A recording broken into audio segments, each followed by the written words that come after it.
Right Honorable Martin Ngoga, Speaker of the East African Legislative Assembly,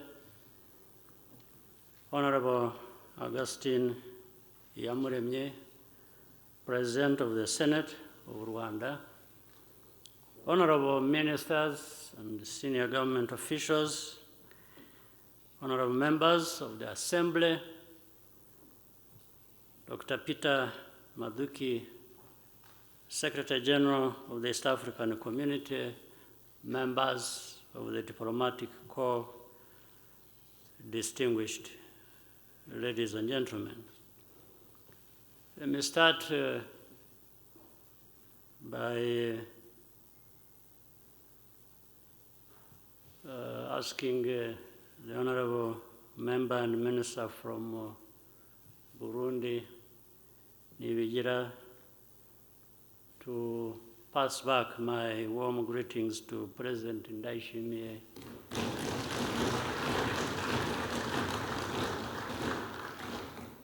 our chair of the East African Community.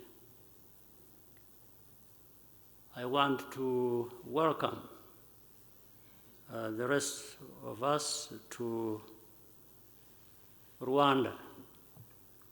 Karibuni sana.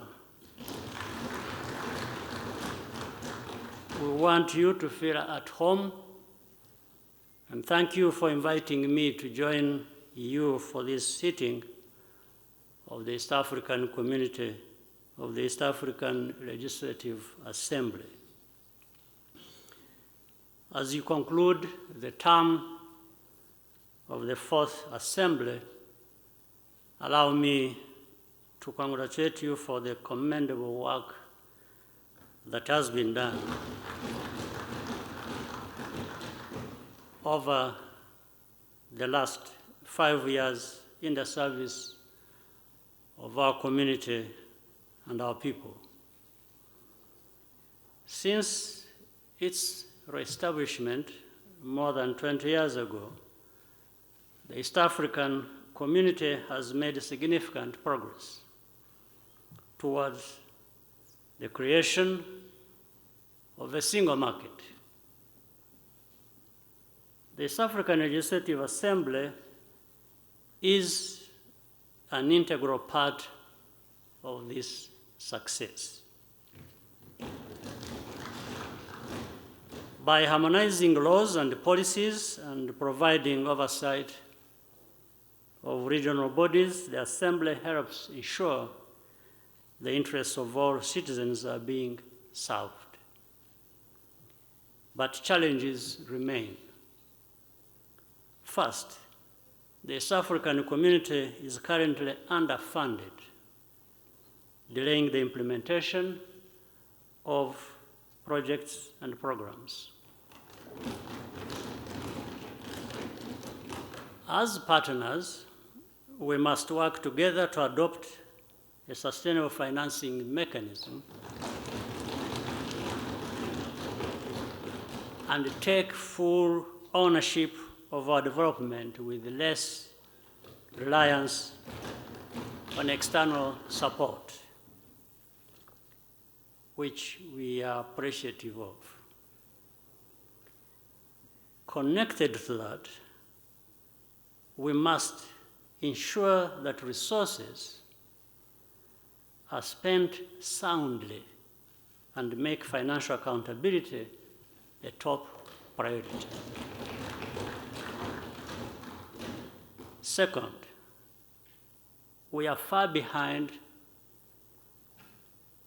the timeline we set for ourselves to achieve some of the major goals for the community.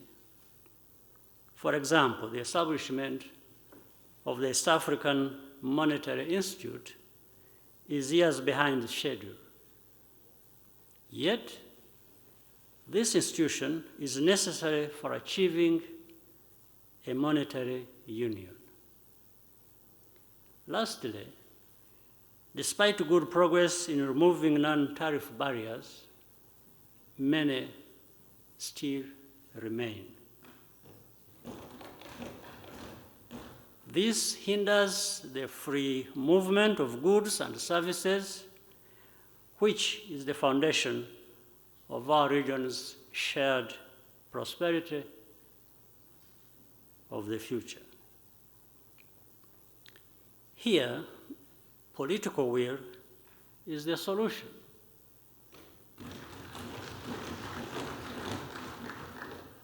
Despite these areas needing improvement, the East African community ranks highly in independent reviews of regional economic communities. However, it does not suffice for the regional economic communities across our continent to do well individually.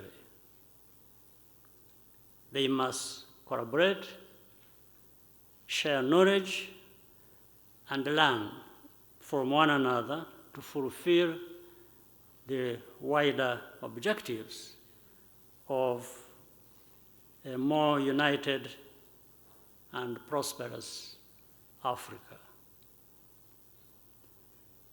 This was the logic of the institutional reform of the African Union, which I have been honored to lead, mandated by the heads of state and government of our continent.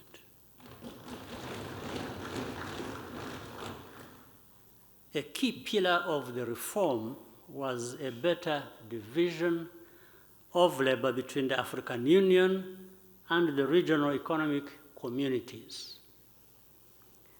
This means that member states must give more support to regional economic communities to deliver on their mandate. It also means that regional economic communities must constantly strive to deliver tangible value to member states and citizens. As a continent, the coming years will bring us numerous challenges, but also new opportunities. We must face the future with a sense of urgency, working closely together. Youth account for the vast majority of our populations, and their number will continue to grow. As a result, in the second half of this century, Africa should become the engine of the world's growth and innovation.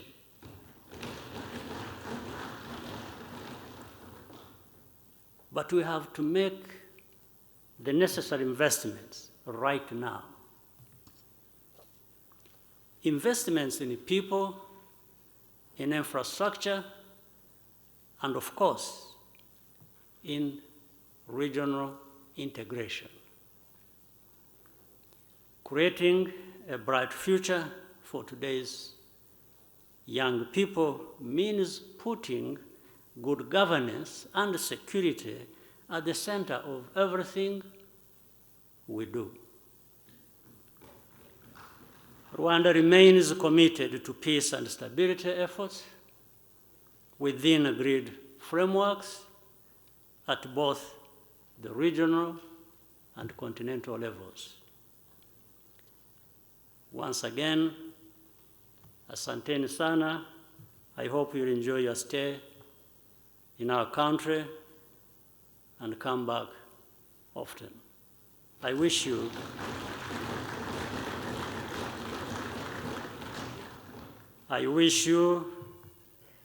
productive deliberations, and I thank you for your kind attention.